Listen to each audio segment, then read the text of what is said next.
this email? What does it mean? Communication is the imparting or exchanging of information or The news. single biggest problem in communication is the illusion that it has taken place. Conversation is the oral exchange of sentiments, observations, opinions, or ideas.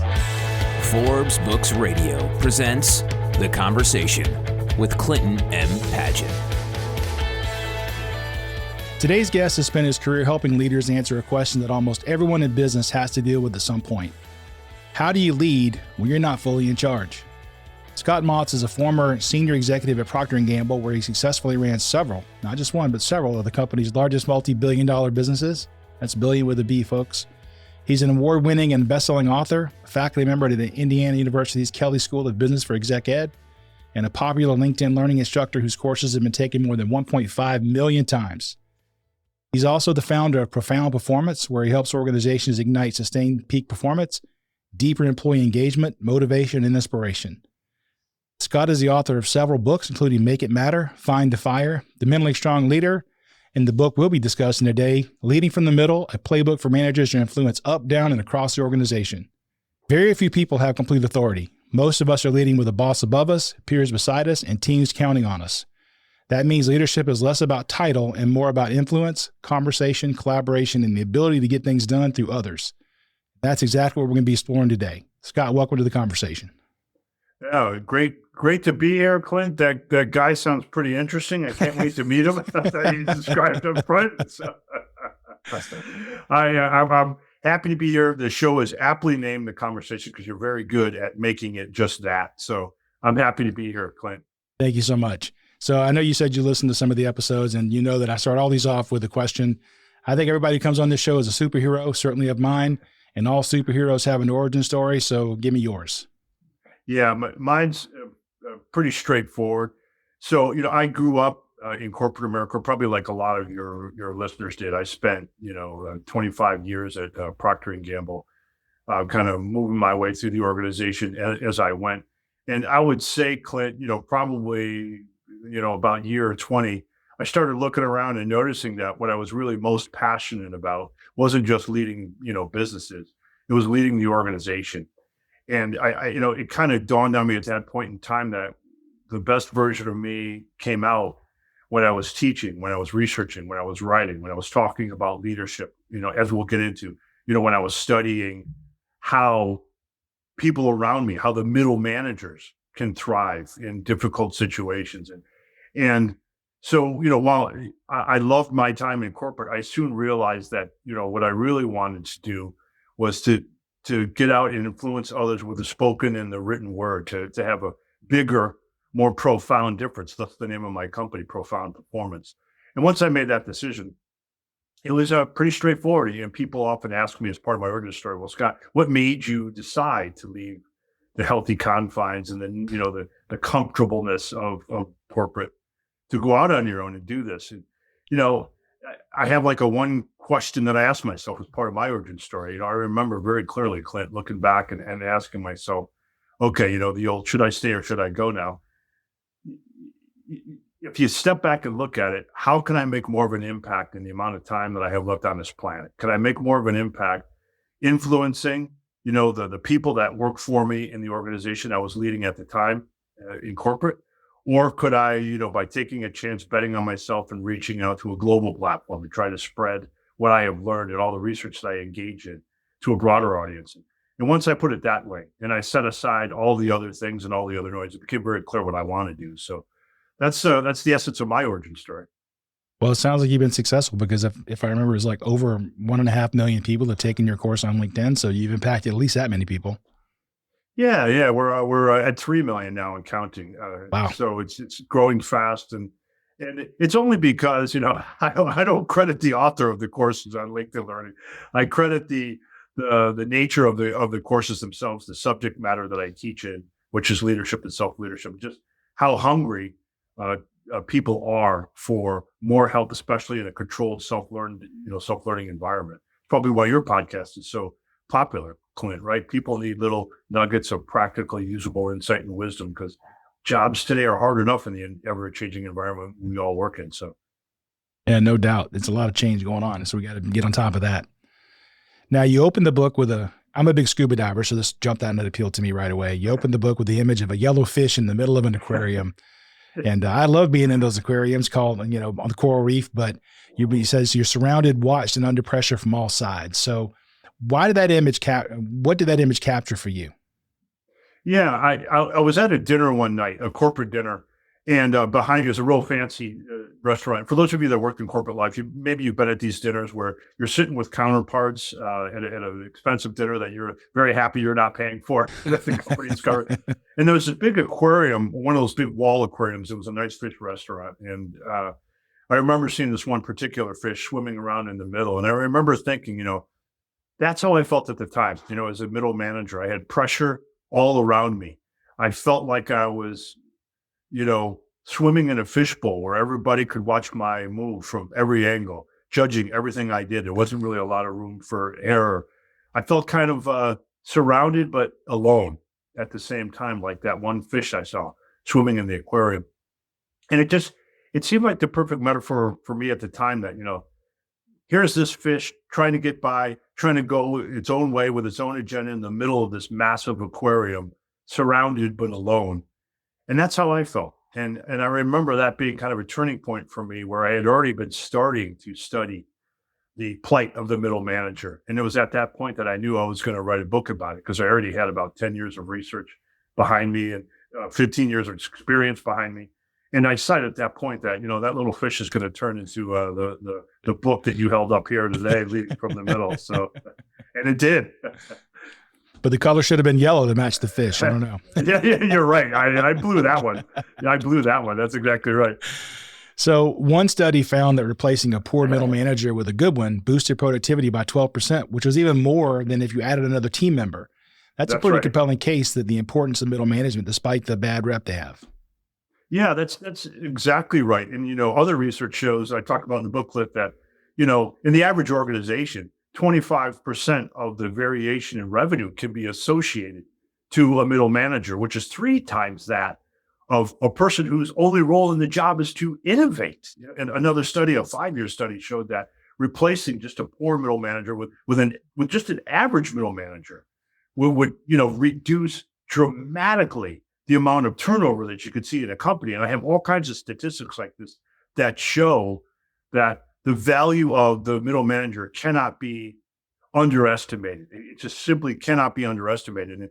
And what's interesting, Clint, is the term middle manager has kind of fallen under the lens of kind of a social disdain. When you have shows like The Office, movies like The Office Space, cartoons like Dilbert, it's easy to make fun of and put the term middle management into a not positive light. But in the book Leading from the Middle, I really try to change that conversation. And I start with the definition that, first of all, a middle manager is anybody who has to lead up, down, and across the organization in order to do their job well. I mean, that's you, Clint. That's me.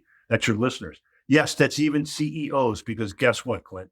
They have to manage up to their board. Yep. And what's so unique about that is it's what makes middle manager roles the most challenging in all of leadership, because you are at the horizontal and vertical intersection of the information and activity flow in your organization. And you have to lead in every direction to do your job well. It creates unique dynamics, which we'll talk about more as we get into this, that are unlike any other in the field of leadership, that require a special, specific study of it. And that's what I've been doing for the last 3 decades, studying that unique challenge. And you say that the middle is messy. Yeah, it is, and it's filled with a lot of stress, more so than many other jobs. In fact, if I may, Clint, can I relate to you a short story to your question?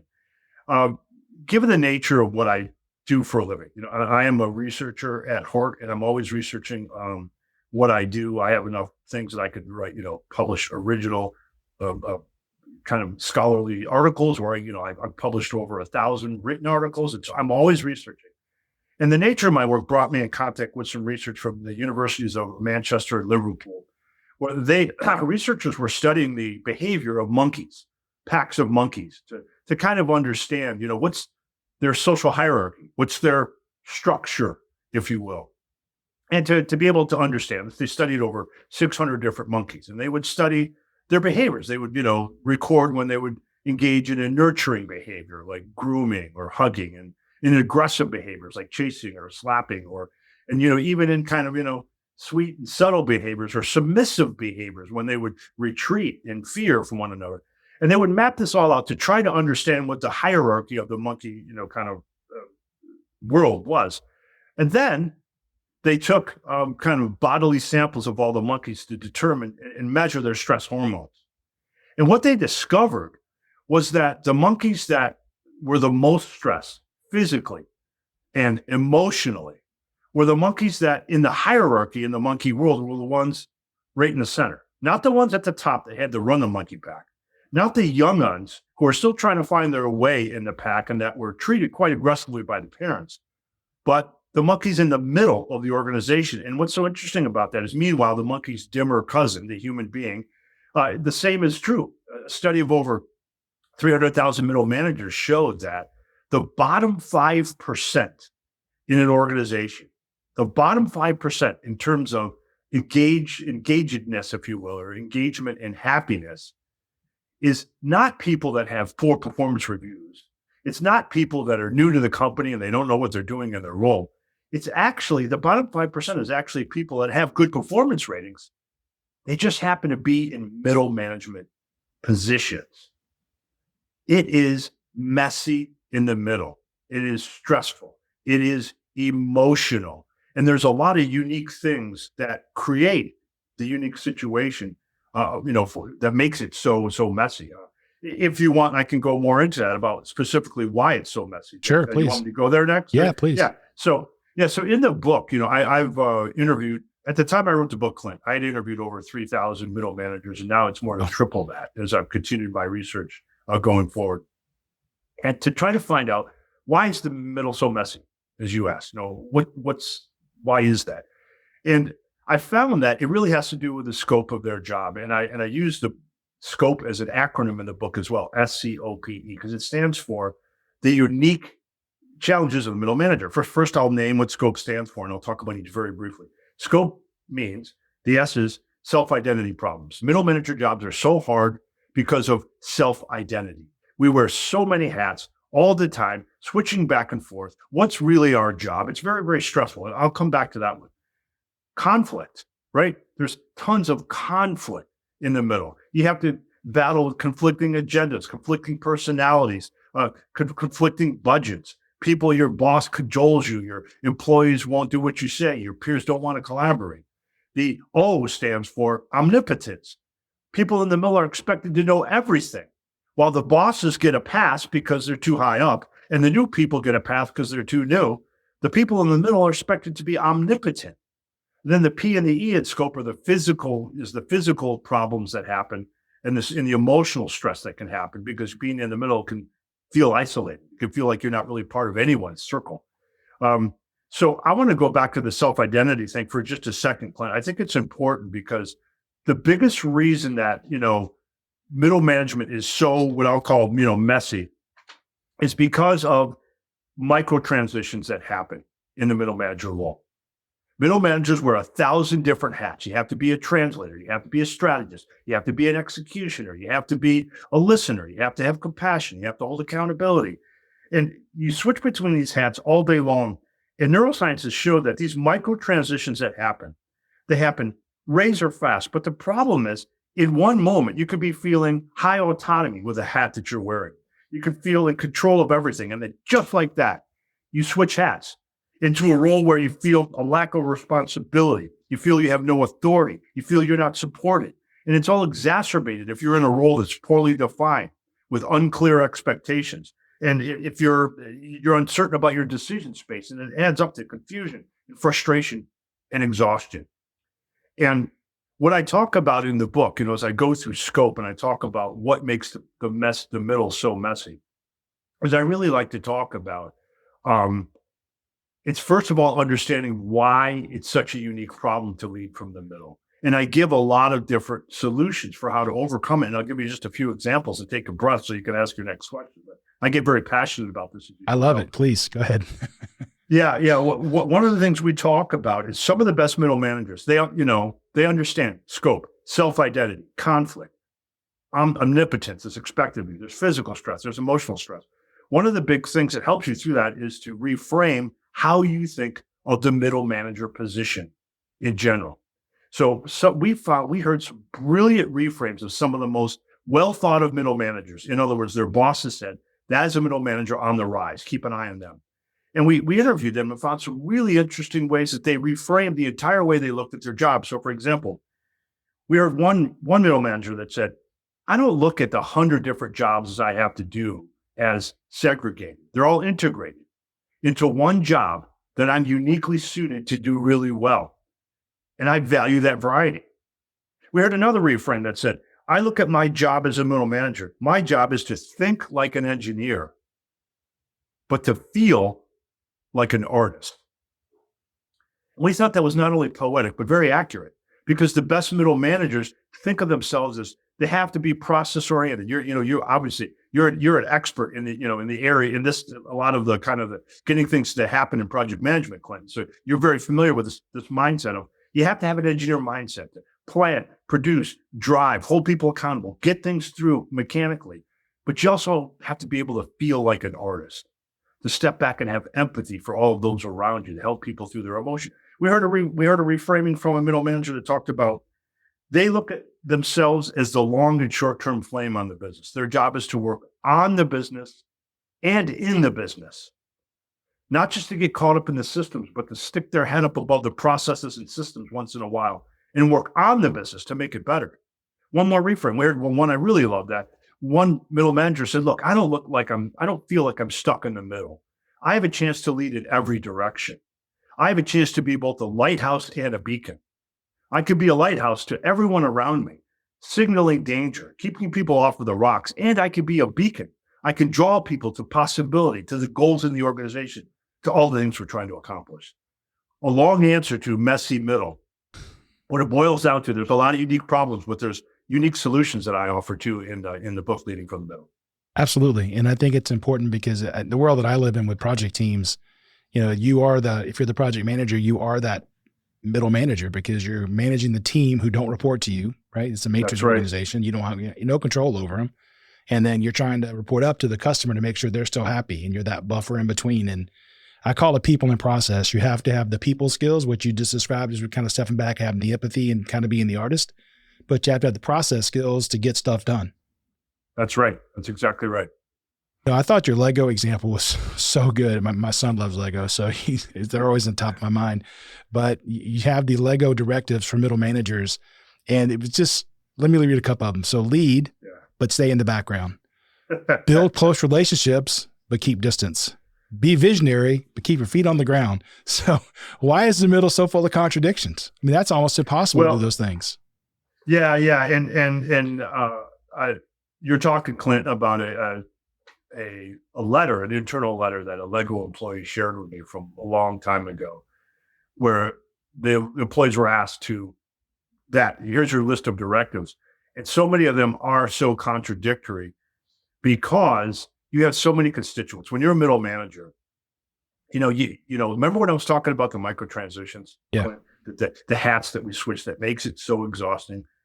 Sometimes you have to change elevations all within the same meeting. And I don't know if this has ever happened to you where you're leading the people, you're the manager of your team, you're leading your people, you have some peers in the group. And so you're in kind of authoritative mode with your peers.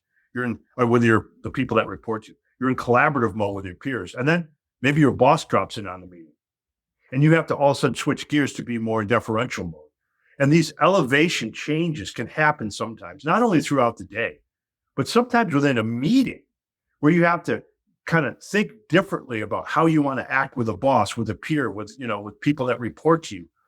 And it's exhausting and it creates a lot of contradiction. The things you have to do to lead up to your boss might not be the right things you have to do to lead down to your people.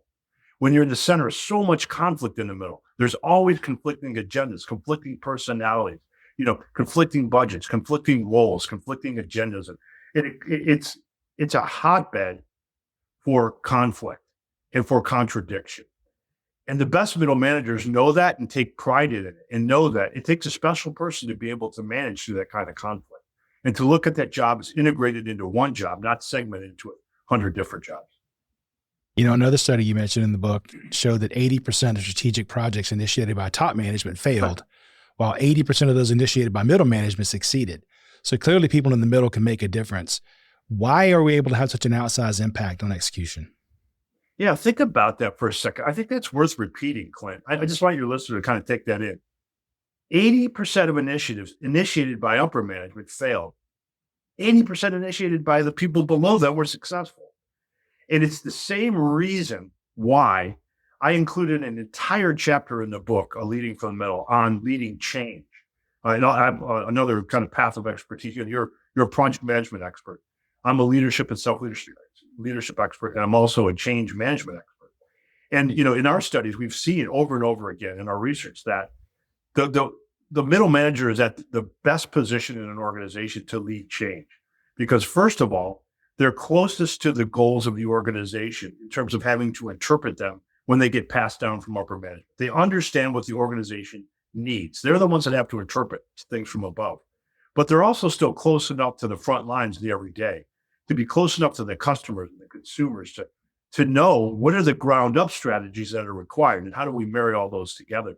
So I think that's very telling when the research shows the closer you are to the center, not to the top or to the bottom, the more effective the innovations are that roll out, depending on who has led them. And I think it's because of the mixture of access you have to both the front line and to the strategies that get passed down from above. Now, being negative, I can say that if the people at the bottom say, well, see, that just proves the people up above me don't know what they're doing. 80% of your stuff fails. Yeah, I suppose you could do that. But, I think it's also just a measure of, then you have to ask yourself, but in wise organizations, sure, 80% of the things from initiated by upper management fail, but smart companies, that's 80% of a pretty small number, Clint. Yeah, of course. They learn over time that, okay, we're going to let the people on the front line, we're going to set broad strategic vision. We're going to let the people below us create the initiatives required to carry out that. Absolutely. You set the objectives at the top level, and then the team is the one who figures out the scope and executes it. Make sure we meet the objective. That's right. Yeah, I was just being facetious when I said that because I can hear people in my team say it all the time. They don't know what they're doing. That's right. That's right. So we're almost kind of talking about the Peter Principle. I know most people know what the Peter Principle is, but I had never heard of the Karasek model. What is that, if I even pronounce it right? What is that, and why is it especially relevant to people who lead from the middle? Yeah. The best way I think to describe Karasek model is quite simply that stress is absolutely maximized in conditions where you have tons of kind of, responsibility and expectations placed on you, but you have very little authority or control over the ability to make decisions in that window. And it's kind of, I like to call it the Karasek effect. And for any of the readers that out there have been in that situation where, you're in a high pressure situation, you're expected to deliver, right? Stress is high. And yet you don't really have the decision-making ability to control your environment, to do the things you're being asked to do. And it's very relevant for middle managers because that's oftentimes what we'll find ourselves in, right, Clint? We'll be in a situation where as middle managers, the people above us aren't delegating down to us and giving us enough authority to do the jobs that we have to do. And, what the Karasek model calls for is to kind of reverse that condition where instead of being in a situation where your stress is through the roof because you have the expectation and the pressure, but you don't have the decision-making authority, you want to flip that around. It's really important to be bold and actually sit down with your manager and ask for an agreement for autonomy, which is where you spell out the scope of, okay, let's draw a line on what you need to make decisions on and what I can make decisions on, where you need to be informed of a decision that I'm going to make and where I have freedom to choose, where you want to consult and where I don't need to consult you at all. And what we've found in our research is the Karasek effect is dissipated when it becomes clearer in certain situations what decision-making authority you really, really have. And it produces this wonderful virtuous cycle, Clint, where not only do people tend to get more autonomy once they understand and clarified with their boss what are the boundaries, but then they also feel more like when I'm really feeling the stress and I know I don't have decision-making authority, I've talked about this with my boss, I go to him or her or them and say, okay, look, we talked about this. I don't have the right to make the decision here, but the pressure's on me. How do you want to handle it? So it becomes clear in situations like that. But yeah, the Karasek effect, the Karasek model, it's very, very real for middle managers. Now, you say one of the roles a manager in the middle has to play is that of entrepreneur. If I get that right. Yes. INTRA. Yeah, you got it right. And can you explain what that means? And how do you make sure you're not being perceived as going rogue? Because when I was reading that, I was like, boy, he can be ostracized pretty quick. Yeah, it's intrapreneur instead of entrepreneur. And some of the best middle managers, I talk in the book about all the variety of roles, and I have a section called Rock Your Roles, 21 of the most common roles that a middle manager has to play. One of them is intrapreneur, where you're required to kind of innovate within your own company. Because again, remember we said earlier, middle managers are at the front lines or close to the front lines of the consumers and the customers, and they have the best understanding of where innovation has to happen. And the key is, to your point, so that you don't seem like a rogue. What we've seen, Clint, is actually the opposite problem.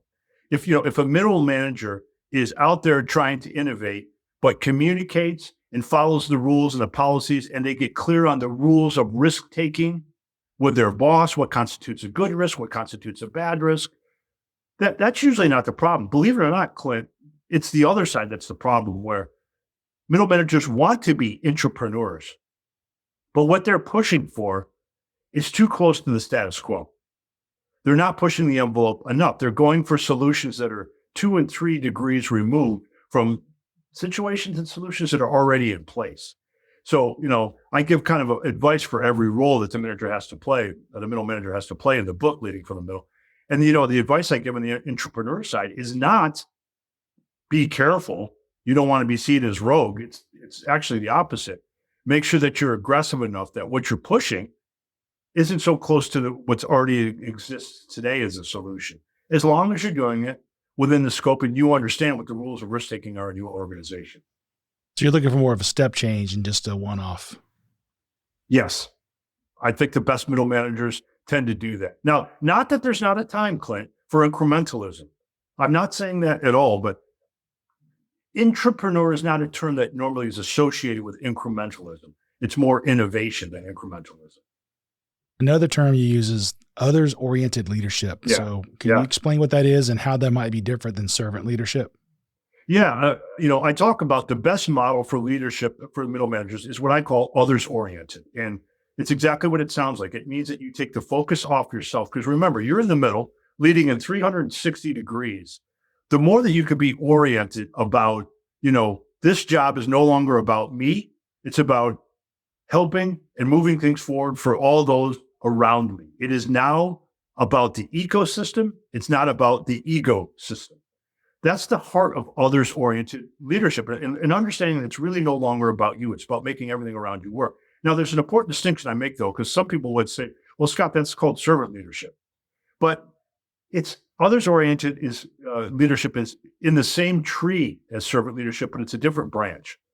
And I talk about this in the book, but part of the problem with servant leadership is that servant leaders can sometimes lose their authoritative edge and their desire to rightfully serve the organization, to help the organization move forward, to help people become better versions of themselves, to stay in the background.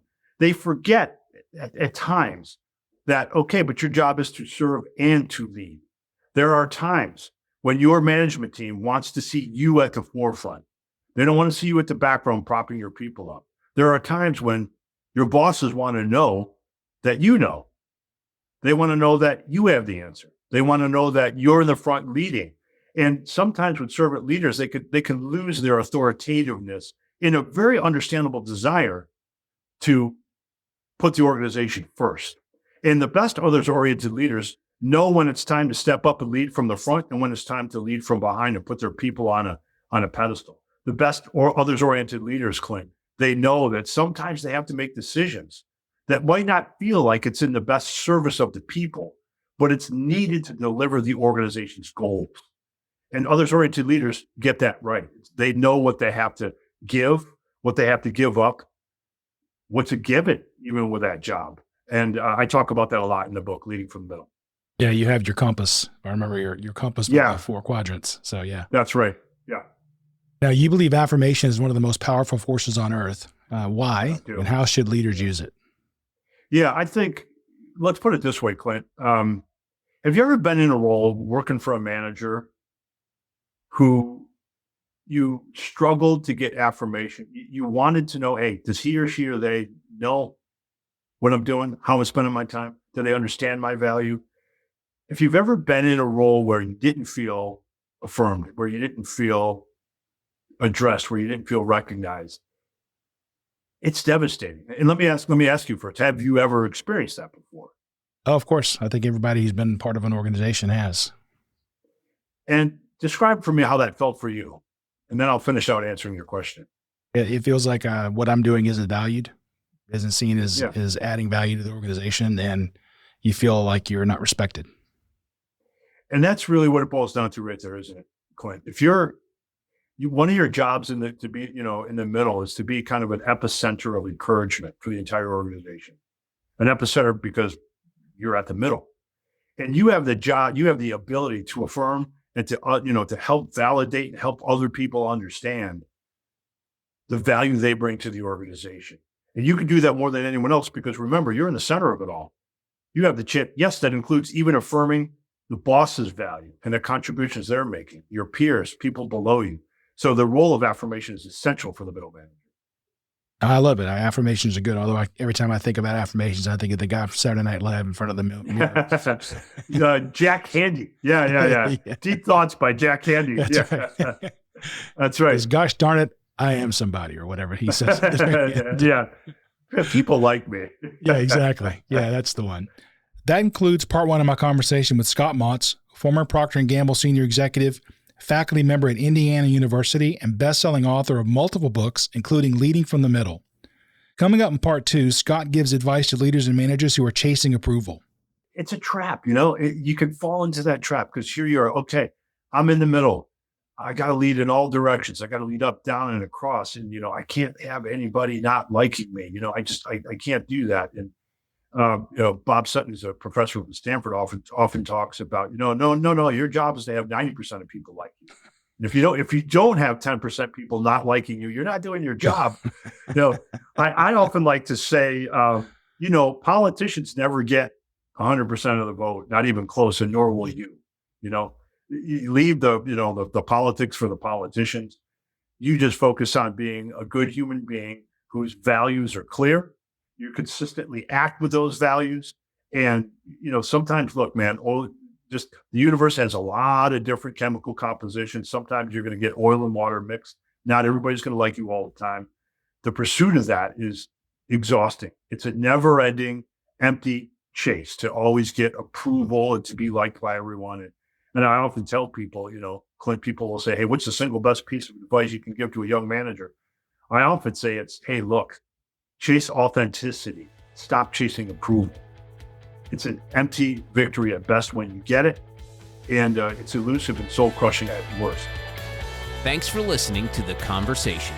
To find out more about Clint, go to clintonmpaget.com and pick up Clint's book, How Teams Triumph, Managing by Commitment, at Amazon. The Conversation with Clinton M. Paget is a production of Forbes Books.